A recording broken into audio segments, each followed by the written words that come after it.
सुप्रिया, मेरे को एक जो चिंता लग रही है कि रात को इतना बड़ा हादसा हो गया, गनीमत है कि पूरा अमृत स्नान ठीक से निपट गया, चल गया, लेकिन अभी भी जिन लोग कंबल ओढ़ के सो रहे थे, जिनकी वजह से हादसा हुआ, आपके पीछे विजुअल में दिखाई दे रहे हैं। क्या प्रशासन अभी भी चेता नहीं है? ये लोग जो जी 10:30 बजे से आके वहां जमते हैं और सुबह नहाने जी के लिए लेटे रहते हैं, इन्हीं की वजह से हादसा हुआ है इतना बड़ा, और ये लोग अभी भी वहीं हैं, तो प्रशासन इनको वहां से हटाने की कोई इंतजाम क्यों नहीं कर रहा है? देखिए, मैं आपको बता दूं सर कि बेशक ये लोग लेटे हुए हैं और प्रशासन इनको लगातार, जब मैंने जैसे आपको बताया कि हम 10 बजे अपने कैंप से निकल चुके थे और हमारे कैंप के ठीक पीछे पार्किंग है, लेकिन कल वहां एक भी गाड़ियां नहीं खड़ी हुई थी। कल पूरी पार्किंग भरी हुई थी, इंसानों से भरी हुई थी, श्रद्धालुओं से।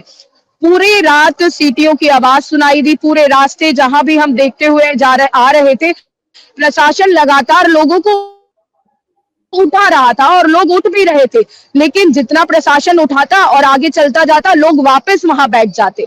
ऐसा नहीं है कि प्रशासन ने कोई काम ना किया हो, लेकिन करोड़ों लोगों के लिए, जो करोड़ों लोग यहाँ मौजूद थे, उसके लिए प्रशासन जो है कम पड़ गया। क्योंकि जो भगदड़ भी जहां मची, क्योंकि मैंने खुद भी अपनी आंखों से देखा।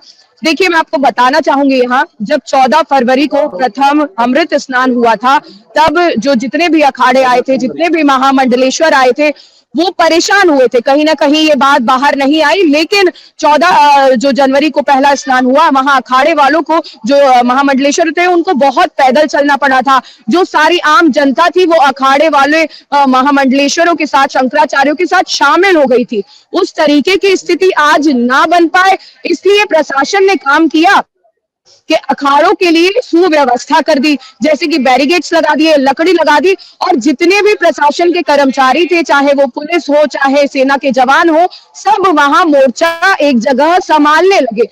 जो मैंने अपनी आंखों से देखा, मैं वो आपको बता रही हूँ। जब मैंने घाट की तरफ देखा, तो 8-10 पुलिसकर्मी, जहां लाखों करोड़ों की संख्या में भीड़ है, वहां 8-10 पुलिसकर्मी लोगों को उठाने की कोशिश कर रहे हैं। 2-3 घोड़े पे पुलिसकर्मी थे, वो लोगों को उठाने की कोशिश कर रहे थे, लेकिन भीड़ इतनी ज्यादा थी कि 10, 12, 15 पुलिसकर्मियों से काम नहीं चल सकता था।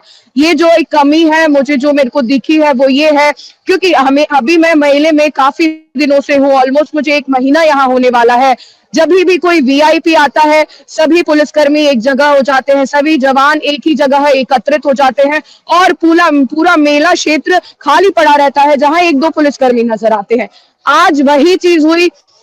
चीजों को अच्छा करने के लिए, अखाड़ों को अच्छे से स्नान कराने के लिए जो प्रशासन की व्यवस्था थी, वो बहुत ही अच्छी हमें दिखी, लेकिन इस अच्छी व्यवस्था की वजह से दूसरी छोर पर हादसा हो गया, और ये हादसा इतना विभत्स था कि जिसने भी देखा, जैसे हमने सामने देखा, जैसे ही मैंने आज दिन में थोड़ा सा आराम करने की कोशिश की, आंख बंद की, वो हादसे की झलकियां मेरी आंखों के सामने आई। वो चीखती पुकारती आवाजें, वो छोटे छोटे बच्चे जिन्हें हमने गोद में उठा के स्ट्रेचर पर रखा है, वो माताएं जिन्हें हमने एम्बुलेंस में बिठाया है, वो रोते हुए बूढ़े बुजुर्ग जो अपने बच्चों को ढूंढ रहे हैं, जो बोल रहे हैं कि अब हम क्या करें, कहाँ जाएं। आप अपने माइक से एक अनाउंसमेंट कर दें, अपने माइक से बोल दें कि मेरा बेटा मुझे आकर ले जाए। वो चीखती चिल्लाती आवाजें, बस इसीलिए ये हादसा हुआ, क्योंकि प्रशासन की कहीं ना कहीं चूक हुई। प्रशासन एक जगह व्यवस्था बनाने के चक्कर में दूसरी जगह थोड़ी सी व्यवस्था बनाने में चूक गया। सर,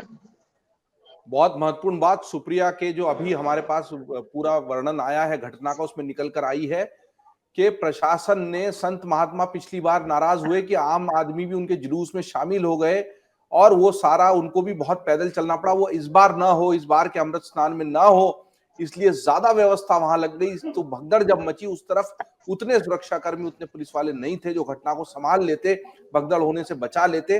पुलिसकर्मी वहां होते तो भीड़ को घुमाते रहते, निकालते रहते। सुबह की तैयारी के चक्कर में रात में हादसा हो गया। ये बहुत महत्वपूर्ण बात अमर उजाला के लाइव में आ रही है। अमर उजाला जीवांजलि के सारथी की मदद लें और महाकुंभ में स्नान जरूर करें।